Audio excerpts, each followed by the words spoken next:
사도신경으로 신앙 고백하시면서 수요일 새벽기도 하나님 앞에 드리겠습니다. 나는 전능하신 아버지 하나님, 천지의 창조주를 믿습니다. 나는 그의 유일하신 아들 우리 주 예수 그리스도를 믿습니다. 그는 성령으로 잉태되어 동정녀 마리아에게서 나시고 본디오 빌라도에게 고난을 받아 십자가에 못 박혀 죽으시고 장사된 지 사흘 만에 죽은 자 가운데서 다시 살아나셨으며 하늘에 오르시어 전능하신 아버지 하나님 우편에 앉아 계시다가 거기로부터 살아있는 자와 죽은 자를 심판하러 오십니다. 나는 성령을 믿으며 거룩한 공교회와 성도의 교제와 죄를 용서받는 것과 몸의 부활과 영생을 믿습니다. 아멘. 찬송가 325장 한번 찬송하겠습니다.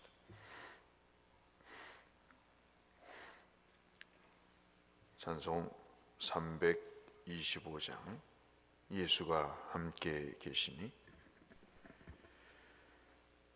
325장입니다.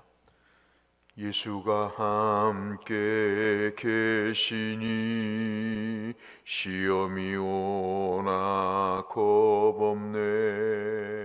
기쁨의 근원 되시는 예수를 위해 삽시다.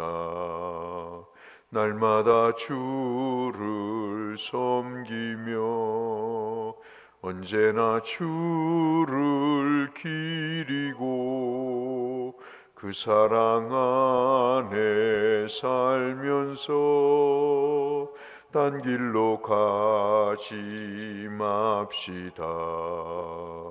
이 세상 사는 동안에 주 이름 전파하면서 무한한 복락 주시는 예수를 위해 삽시다. 날마다 주를 섬기며 언제나 주를 기리고 그 사랑 안에 살면서 딴 길로 가지 맙시다. 이 세상 친구 없어도 예수는 나의 친구니 불의한 일을 버리고 예수를 위해 삽시다. 날마다 주를 섬기며 언제나 주를 기리고 그 사랑 안에 살면서 딴 길로 가지 맙시다. 주께서 심판하실 때 잘했다 칭찬하리니 이러한 상급받도록 예수를 위해 삽시다. 날마다 주를 섬기며 언제나 주를 기리고 그 사랑 안에 살면서 딴 길로 가지 맙시다. 아멘. 오늘부터는 고린도 전서를 보시겠는데요. 고린도 전서 2장 1절에서 16절까지의 말씀, 2장 1절에서 16절의 말씀,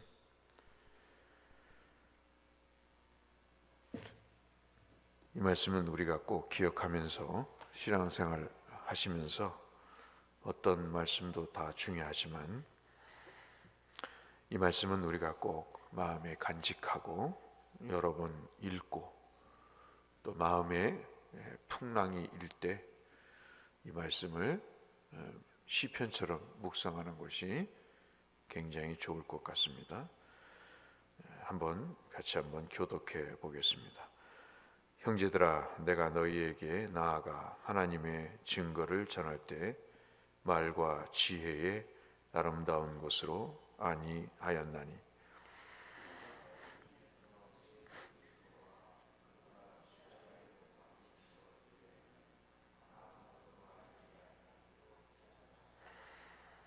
내가 너희 가운데 거할 때 약하고 두려워하고 심히 떨었노라.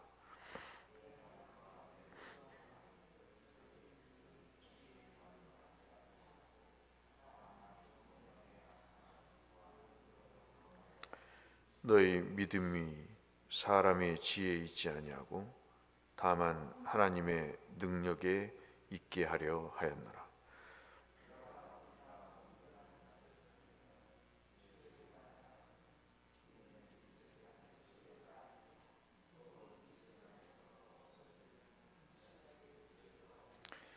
오직 은밀한 가운데 있는 하나님의 지혜를 말하는 것으로서 곧 감추어졌던 것인데 하나님이 우리의 영광을 위하여 만세 전에 미리 정하신 것이라.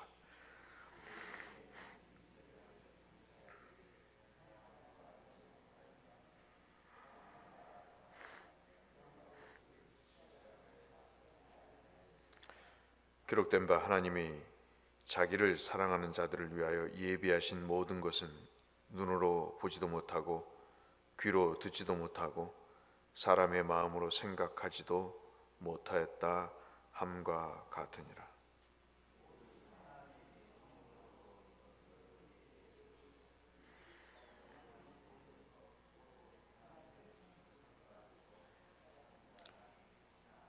사람의 일을 사람의 속에 있는 영 외에는 누가 알리요? 이와 같이 하나님의 일도 하나님의 영 외에는 아무도 알지 못하느니라.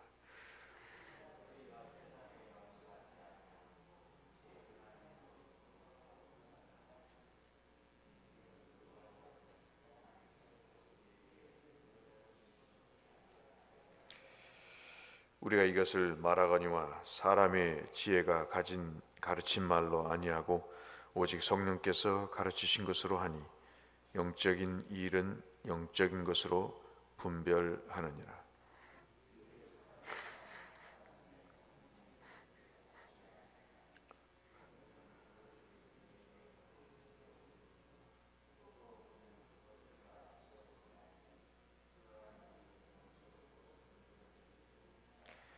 신령한 자는 모든 것을 판단하나 자기는 아무에게도 판단을 받지 아니하느니라.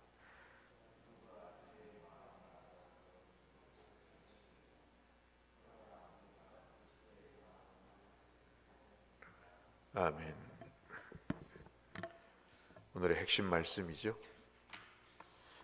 그리스도의 마음을 가졌느니라. 이것이 2장의 가장 핵심적인 내용이라고 볼 수 있겠습니다. 다 모든 것이 마음의 문제이지요. 부부간에도 부모와 자녀간에도 성도의 관계 속에서도 모든 것이 다 마음의 문제입니다.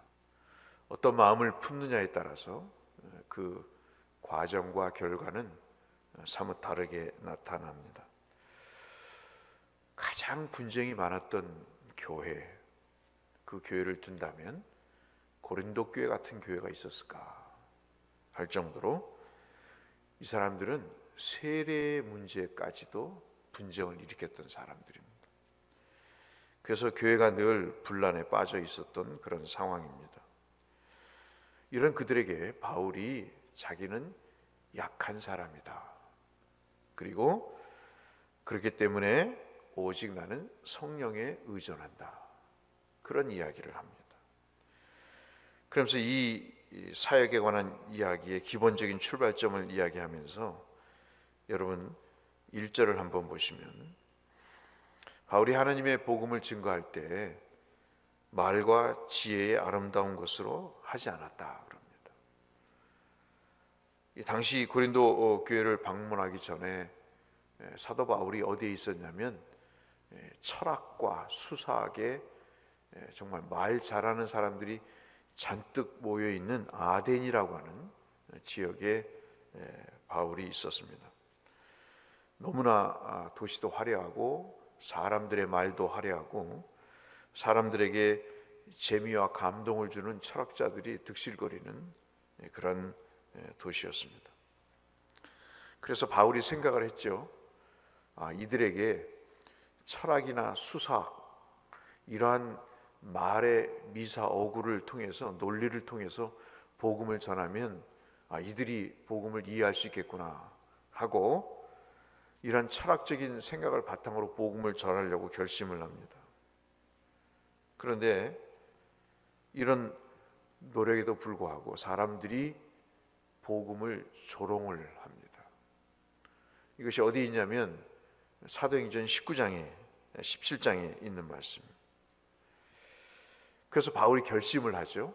어떤 결심을 하냐면 이 사람의 말의 지혜로 복음을 전해서는 안 되겠구나 결심을 하고 어떻게 얘기를 하냐면 예수 그리스도와 그리고 십자가 외에는 다른 복음을 말하지 않기로 결심을 합니다.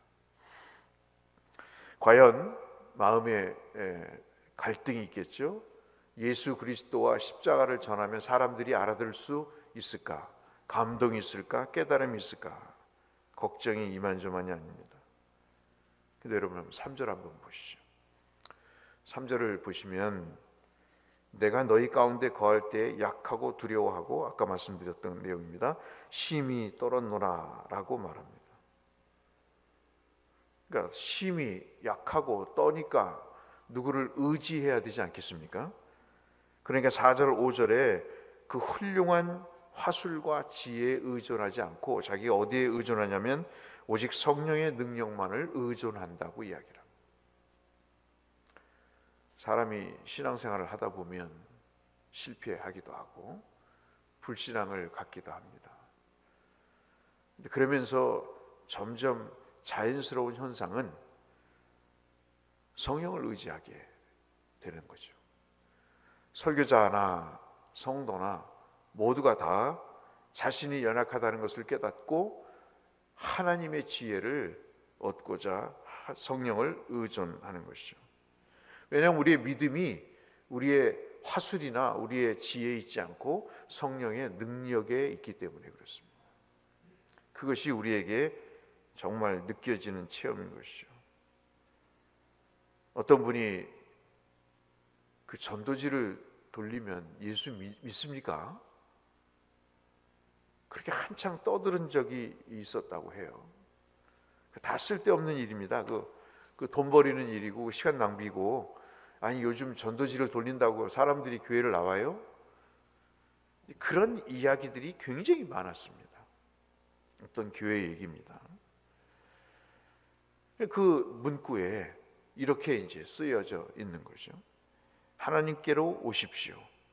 하나님은 당신을 사랑하고 계십니다. 그러니까 교인이 보기에 이게 웃기는 거예요.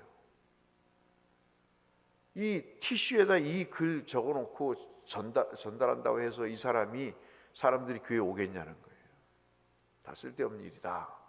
그렇게 이야기를 했습니다. 그런데 그 몇 철야 때 어떤 사람이 간증을 했습니다. 2년 전에 제가 이 교회로 왔는데 교회에 오게 된 동기가 뭐냐면 역전에서 여러분의 교회에 어떤 성도가 물티슈를 주면서 복음을 증거하는데 그렇게 쓰여 있는 것을 봤습니다. 하나님께로 오십시오. 하나님은 당신을 사랑하시고 기다리고 계십니다. 이 말씀을 듣고 교회에 와서 목사님의 설교를 듣고 감동을 받고 그리고 교회에 등록하게 됐습니다.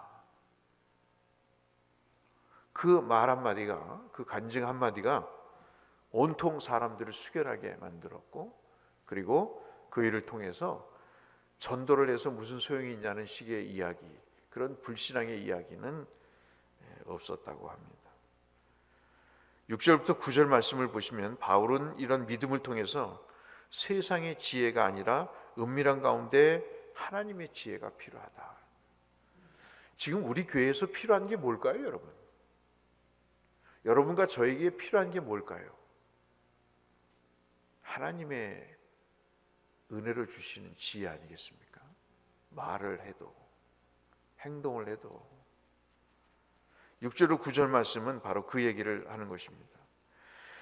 고린도 교회의 분쟁이 뭐냐면 사람의 지혜로 모든 것을 해결하려고 했기 때문이다 하는 것입니다. 세상의 지혜는 어떻죠? 자기중심적이에요. 기준이 자기입니다. 그래서 여러분 6절 후반절에 보시면 이 세상에 없어질 통치자들의 지혜라고 그래요. 그러니까 세상의 통치자들이 똑똑한 것 같은데 그건 없어질 것이라는 거다. 좋은 아이디어라고 생각했지만 시간이 지나면 그게 폐기 처분돼야 되는 그것이 세상의 지혜라는 것입니다. 그러니까 본질적으로 없어질 것을 붙잡고 우리가 살 수 없다는 것입니다. 그러니까 세상의 지혜는 아무리 좋아 보여도 그 자체가 결국은 사라질 것이기 때문에, 영원하지 않기 때문에 우리가 하나님의 지혜인 성령을 쫓아 행해야 된다. 저도 굴줄깨나 읽은 사람들의 특성상 성령은 무슨 성령? 다 저급한 사람들이 박수치고 미친 사람처럼 뛰면서 찬송하고 그러는 거, 그거 하면 안 돼. 그런 거. 저도 모르게 어느 마음에 그런 게 드는 거예요. 어떻게 이렇게 방정맞게 박수를 치고 찬송을 저렇게 미친 사람처럼 부르나. 신앙은 고상한 거지. 그런 사람들 보세요. 세상 말로 뒤에서 호박씨 깝니다. 다 그거는 자기의 교만이고 자기의 사기적인 생각이에요. 성령이 역사하시면 뜨거워서 견딜 수가 없는 것이죠. 오늘 사도 바울은 12절에 이야기를 합니다. 하나님으로부터 온 영혼, 성령 때문에 우리는 하나님이 우리에게 주시는 은혜가 무엇인지를 알 수 있다고 합니다. 만약 은혜를 셀 수 있다면 그것은 은혜가 아니라는 거예요. 만약에 은혜가 크기가 있다고 그 크기를 측정할 수 있다면 그것은 은혜가 아니라는 것입니다. 은혜는 그 자체이며 감사하는 것이다 하는 것입니다. 오늘 우리에게 필요한 것이 뭘까요? 성령께서 우리의 안에 거하시는 것입니다. 우리 안에 거하셔서 우리의 삶 속에 하나님의 일을 믿고 싶어하는 마음을 갖게 하시는 거죠. 그리고 14절에 육에 속한 사람은 성령의 일을 어리석게 여깁니다. 여러분 가만히 보세요. 내 자신 마음속에 믿음이 충만할 때, 또는 다른 사람의 신앙을 보시면서 그 사람들이 무엇을 취사 선택하는지를 보세요. 내가 믿음이 충만하고 성도들이 믿음이 충만하면요, 하나님의 말씀에 대한 영적인 일에 대한 도전을 받고 그것을 선택하고 그 일에 자신을 맡기지만, 성령이 그 안에 거하시지 않는 사람은 이러한 모든 일들을 어리석은 일로 봅니다. 그리고 참 재미난 것은 그걸 자기가 입으로 말을 해요. 그런 거 다 필요 없는 거야. 쓸데없는 거야. 무엇 때문일까요? 육에 속한 사람이기 때문에 그렇습니다. 그러면 태생부터 육에 속한 사람, 아니면 성령의 지배를 받는 사람이 각자 태어납니까? 그렇지 않습니다. 그리스도의 마음을 우리가 갖지 않으면 어느 날은 육에 속한 사람이 되는 거죠. 이것은 그래서 정죄의 문제가 아니라 우리가 사모해야 될 문제라는 것입니다. 저와 여러분이 오늘 아침 기도하시면서 그리스도의 마음을 갖는 사람이 되게 해달라고 16절 말씀처럼 기도하셔야 됩니다. 이사야 64장의 말씀을 인용한 것처럼 마지막 부분에 인용했지 않습니까? 주께서 말씀하시기를 19절 말씀에 하나님이 자기를 사랑하는 자들을 위하여 예비하신 모든 것은 눈으로 보지도 못하고 귀로 듣지도 못하고 사람의 마음으로도 생각하지 못하는 것이다. 성령께서 우리에게 그런 마음을 주지 않으시면 우리는 그렇게 할 수 없는 것입니다. 저와 여러분이 어떤 마음을 품어야 될까요? 지혜로운 마음 좋습니다. 정의로운 마음 좋습니다. 그러나 우리가 가져야 될 마음은 성령의 마음입니다. 그것을 갖도록 기도하시고, 윤리적이고 도덕적인 마음이 아니라 하나님 주시는 마음으로 살아가는 그리스도인이 되게 해달라고 함께 기도하시는 저와 여러분이 되시기를 이 말씀을 빌어 주의 이름으로 축원합니다. 거룩하신 아버지, 우리에게 필요한 것은 그리스도의 마음입니다. 자기의 생각과 기준대로 살지 않고 그리스도는 하나님의 뜻에 순종하며 사는 마음을 품고 주께 순종했습니다. 오늘도 이러한 마음이 우리 모두에게 있게 하여 주옵소서. 예수님 이름으로 기도 올리옵나이다. 아멘. 하늘에 계신 우리 아버지, 아버지의 이름을 거룩하게 하시며 아버지의 나라가 오게 하시며 아버지의 뜻이 하늘에서와 같이 땅에서도 이루어지게 하소서.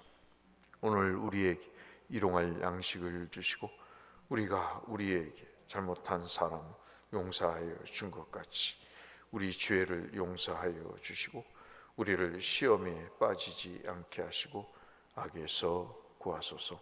나라와 권능과 영광이 영원히 아버지의 것입니다. 아멘. 어제까지 두 분이 수술을 하셨는데 여러분 회복될 수 있도록 기도해 주시고요. 본인들이 이야기를 하지 말아 달라고 그래서 그냥 일반적으로 말씀만 드립니다.